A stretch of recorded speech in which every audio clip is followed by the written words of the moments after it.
Les amis, chers publics, chers auditeurs, chers camarades, chers téléspectateurs, chers publics, bienvenue sur notre chaîne Jean Sobayo et le droit. Merci à vous d'être toujours aussi nombreux, toujours aussi fidèles, et nous vous remercions de, évidemment, partager nos publications, de les liker, de les commenter. Pour les personnes qui ne sont pas encore abonnées, eh bien, abonnez-vous.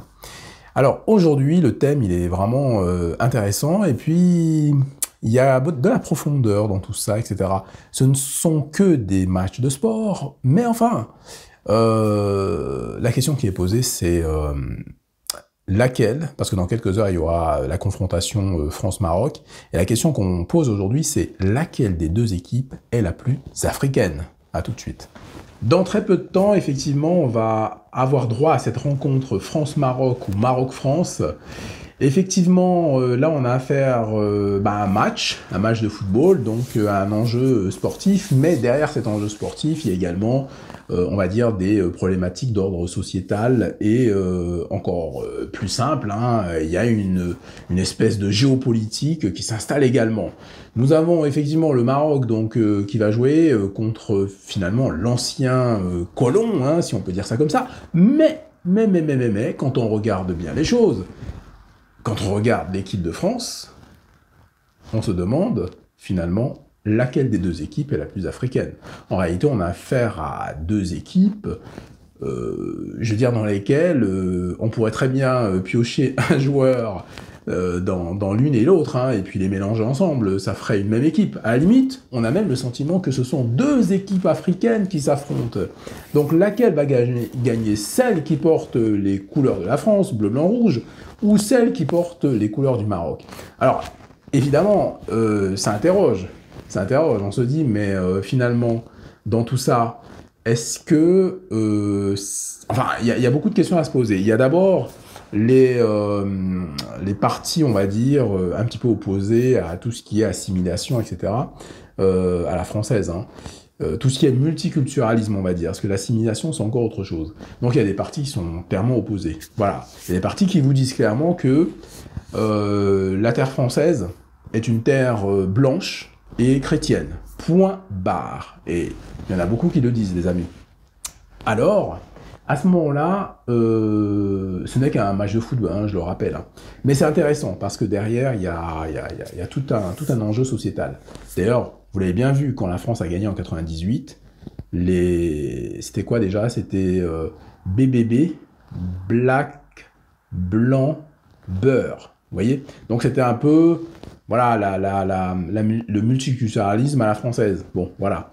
Et en fait, aujourd'hui, on se rend compte que finalement, est-ce que ça a marché?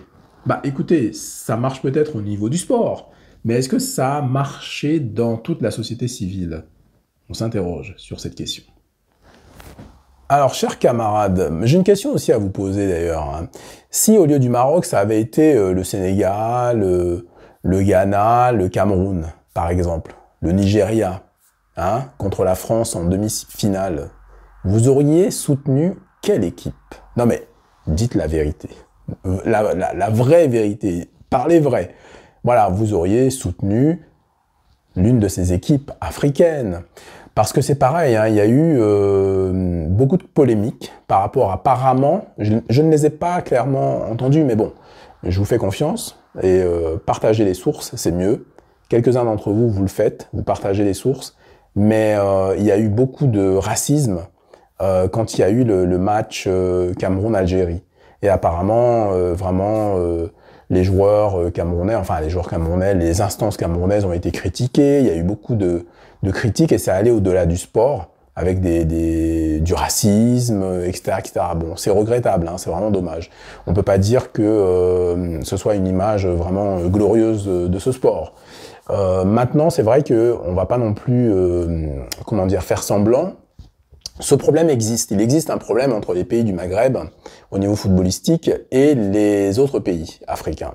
En fait, les uns commencent de plus en plus à dire que c'est bien pour le football arabe, entre guillemets, et les autres commencent à dire que bah non, eux ils sont pas africains parce que voilà, ils sont là-haut là et ils ont rien à voir avec nous. Bah écoutez, je ne sais pas, il y a apparemment ils ont déjà des ligues Ligue arabe, etc., etc., et que certains n'ont pas trop envie, qu'on mélange un peu tout, et que la CAN devrait peut-être être rénovée, et qu'on n'acquérait que des équipes donc africaines noires. Alors, est-ce que, dites-moi tout dans les commentaires, moi j'ai envie de savoir ce que vous en pensez. Je sais que ce que je pense, bon voilà, on en a déjà parlé ici. J'avais fait un sondage par rapport à une polémique avec Roger Mila. Le sondage était impressionnant puisque vous étiez à 95% d'accord avec Roger Mila.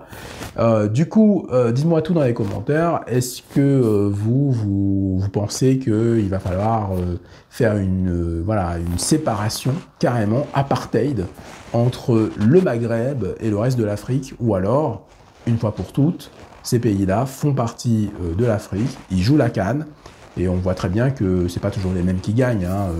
D'ailleurs, la bête noire, c'est un petit jeu de mots, c'est pas grave, du Maroc, c'est le Cameroun, les amis. Et oui, le Cameroun bat souvent le Maroc. Hein. Donc, chers, comment dirais-je, camarades, eh ben, dites-moi tout dans les commentaires, donnez-moi votre avis, et puis, bon, on en débattra à l'occasion. En tout cas, pour ce soir, force au Maroc. Pourquoi, les amis? Parce que c'est vraiment une équipe impressionnante. C'est-à-dire qu'ils ont tout pour gagner contre la France, parce qu'il y a des très bons joueurs, parce qu'ils ont un très bon équilibre, parce que l'entraîneur, il est vraiment génial. Franchement, qu'il continue comme ça, c'est vraiment... Enfin, bref, ils sont venus avec des ambitions, avec une stratégie... avec du jeu, avec du beau jeu. Il y a beaucoup de choses dans cette équipe du Maroc. Hein. Donc, force à eux. Et puis, mine de rien, ça y est, on a fini de se moquer des équipes africaines. Vous voyez ce que je veux dire? Donc, on passe les polémiques nord-sud, etc., etc. Ce sont des équipes qui jouent dans le même championnat, enfin, dans les mêmes compétitions en tout cas. On est d'accord. Donc, à partir de là, c'est quand même... le football africain, donc je ne vais pas dire l'Afrique pour pas froisser quelques-uns d'entre vous, mais on va dire c'est quand même le football africain qui est représenté ce soir. Donc force au Maroc, les gars, faut y aller, faut pas vous prendre la tête. Et puis bon, jouez bien, que ce soit fair play, que le meilleur gagne. Moi je vous soutiens, ça c'est sûr. Et l'équipe de France, bon, je vous aime bien aussi, hein, pas déconner non plus, hein. Mais bon. Entre ta main droite et ta main gauche, faut que tu choisisses, faut que tu fasses ton choix, mon ami. Ben voilà, c'est comme ça, c'est Jean Sobahu et le droit. Les amis, à très vite. Super live ce soir, super live ce samedi, les amis. Vous allez voir le thème, vous allez rigoler. Allez, à plus tard. Et que le meilleur gagne.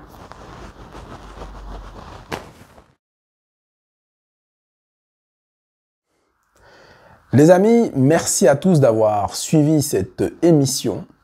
Et je vous donne rendez-vous évidemment samedi pour un live d'anthologie sur un sujet passionnant comme vous aimez. Venez nombreux, venez avec vos questions, venez débattre. N'hésitez pas à me rejoindre, à nous rejoindre avec Anso et puis d'autres invités du panel pour discuter de ça et pour qu'on avance ensemble parce que notre société a besoin de vous, a besoin de force vive, notre société a besoin de certitude, notre société a besoin d'avancer. Quand je dis notre société, il faut entendre par notre société, bien entendu, notre communauté.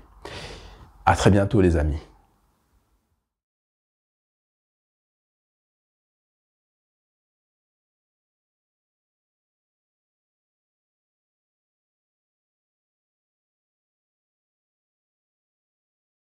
En fait, on a envie de vous montrer un petit peu voilà, les coulisses de l'association. On a envie que les gens se rencontrent, on a envie qu'il y ait de l'effervescence et que l'amitié se développe. Vous voyez? Donc, et bien sûr, n'oubliez pas de liker, de partager, de vous abonner si ce n'est pas encore fait.